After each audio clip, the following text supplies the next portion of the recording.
You know why I want? Because I don't want all these people killed anymore. I'm looking at people that are being killed, and they're Russian and Ukrainian people, but they're people. Doesn't matter where they're from on the whole planet. And I think I have the power to end this war. And I think it's going very well.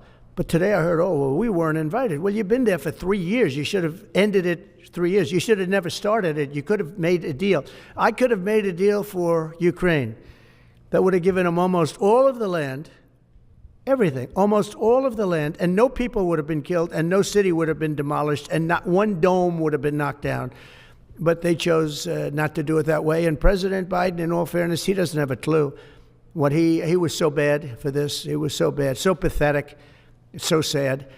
But with all of that being said, look, it is what it is.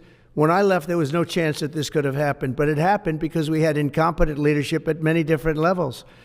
But when you see what's taken place in Ukraine with millions of people killed, including the soldiers, millions of people killed, a big percentage of their cities knocked down to the ground. I don't know how anybody even lives there. You know, when they say they took a poll and Zelensky's at 4%, who's living there? You know, I mean, it's hard to believe that people live there.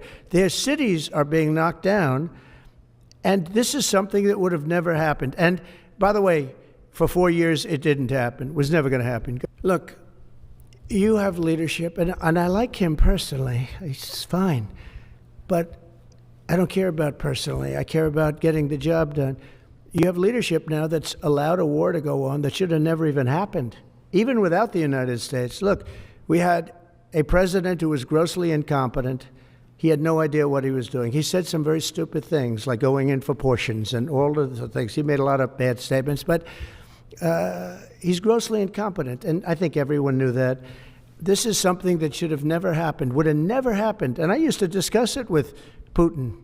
President Putin and I would talk about Ukraine. And it was the apple of his eye, I will tell you that. But there was never a chance of him going in. And I told him, you better not go in. Don't go in. Don't go in. And he understood that. He understood it fully. But I'm only interested. I want to see if I can save maybe millions of lives. This could even end up in a World War III. I mean, to be honest with you, you've been hearing now Europe is saying, well, I think we're going to go in and we're going to go. All of a sudden, you're going to end up in World War III over something that should have never happened.